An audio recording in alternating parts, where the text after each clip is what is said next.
Boa noite, pessoal, tudo bem? Espero que sim. E aí, já leu a sua lição hoje? Também espero que sim, mas caso não tenha lido, tire um tempinho para ter a sua comunhão com Deus. Queria deixar enfatizado também e reiterar, né, que eu já falei no vídeo de ontem, para você que não tem lição, na descrição do meu canal do YouTube tem o meu WhatsApp e no meu Instagram também você pode mandar um direct dizendo: Gabriel, não tem a lição. E eu mando para você o arquivo em PDF da lição, ok? Completo já com todas as lições desse trimestre da lição Deuteronômio.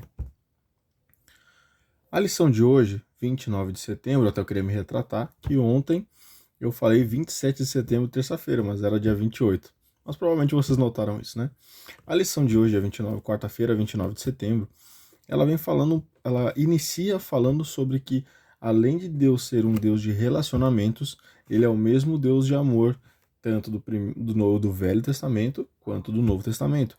O plano da salvação vai de Gênesis a Apocalipse, vai de capa a capa da Bíblia, sem nenhuma, sem nenhuma pausa.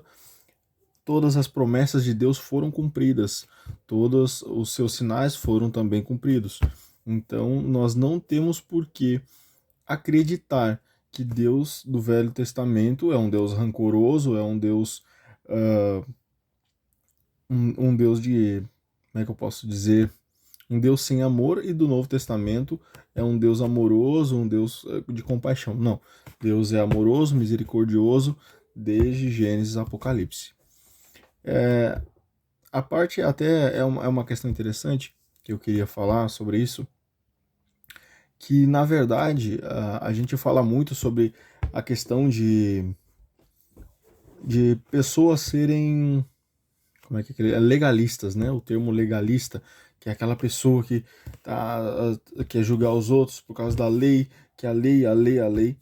Só que a gente esquece que o termo legalista, usado por Jesus, ele pegou para os fariseus e perguntou assim, é como se ele perguntasse assim: cara, vocês só seguem a lei?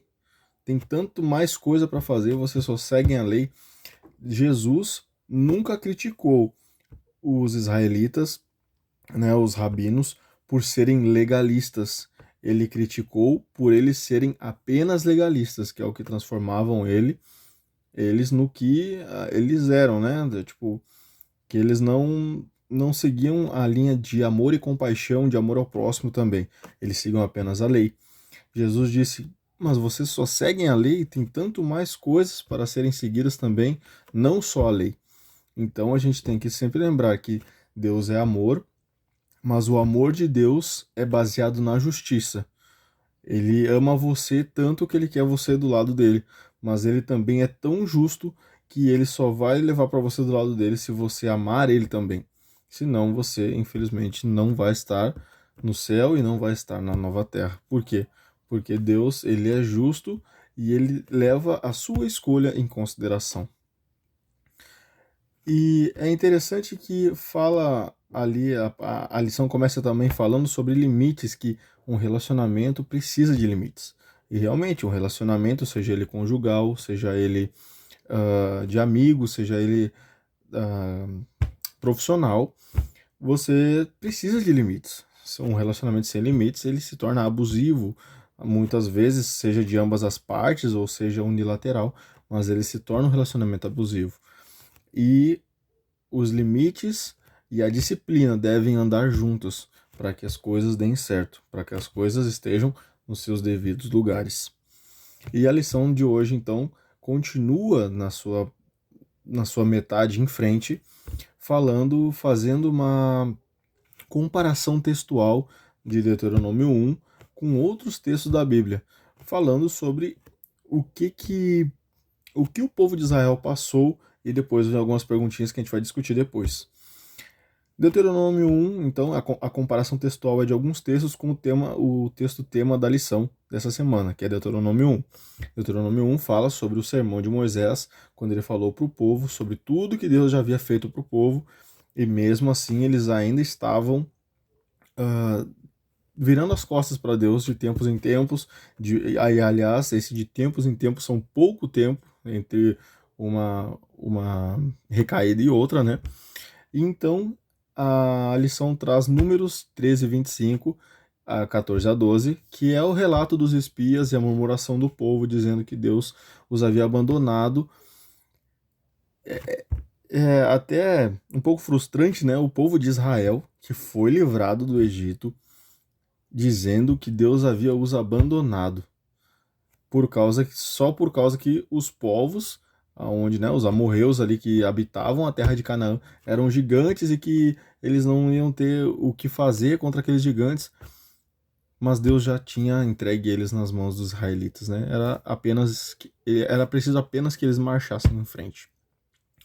Traz também Êxodo 32, de 1 a 26, que Moisés demora para descer e o povo pede para que Arão faça um deus e é feito um bezerro de ouro. Então, e outra passagem frustrante também, que apenas nesse deslize é feito o bezerro de ouro e eles falam a seguinte frase: estes são os deuses que nos tiraram da terra do Egito.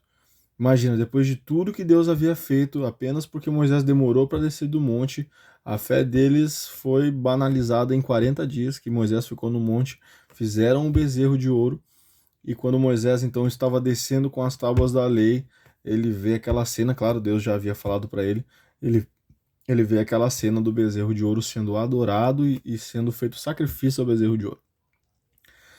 Traz também para nós a passagem de 1 Reis 19, de 1 a 8, que é quando Jezabel ameaça Elias de morte. Detalhe, essa ameaça de Elias contra Elias, né, que Jezabel ameaçou Elias de morte, ela veio depois de que Elias já tinha feito aquela demonstração enorme do poder de Deus contra os profetas de Baal, que ele já tinha pego fogo na lenha, cheio d'água, o boi cheio, o sacrifício, na verdade, né, cheio d'água, não lembro se era bovino, cheio d'água, e ele ficou com medo porque Jezabel ameaçou ele de morte.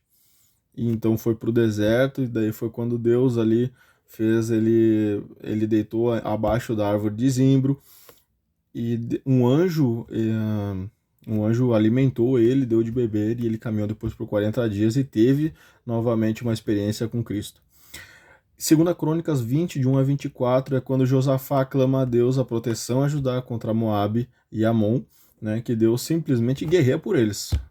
Josafá foi lá, consagrou Judá, consagrou toda a cidade, veio todo o povo de Judá ali para orar a Deus, para clamar a Deus uma proteção, porque eles não eram um povo de guerra. Lembre-se sempre, Israel não é um povo de guerra.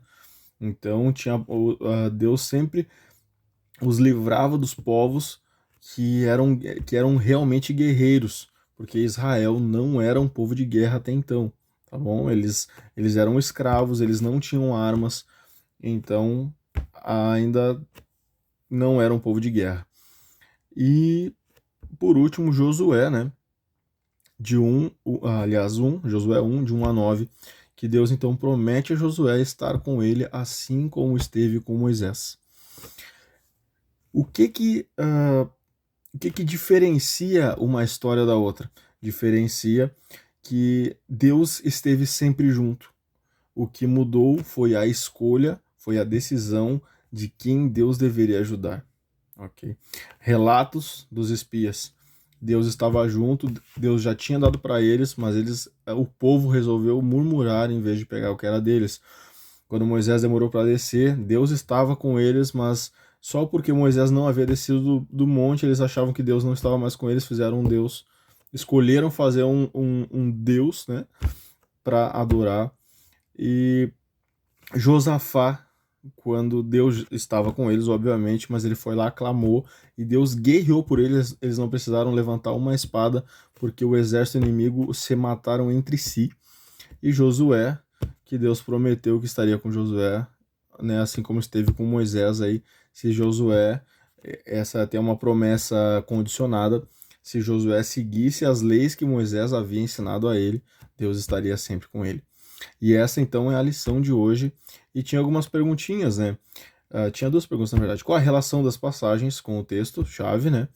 Então, a relação é essa, todos, Deus estava com eles e só dependeu, no caso, né, da decisão para se ter o resultado, seja ele positivo ou negativo. Mas Deus sempre está ali, depende apenas da nossa decisão. E a outra é como podemos evitar o erro de olhar para as dificuldades como se elas fossem maiores do que realmente são. Essa é uma resposta que deve ser absoluta, né?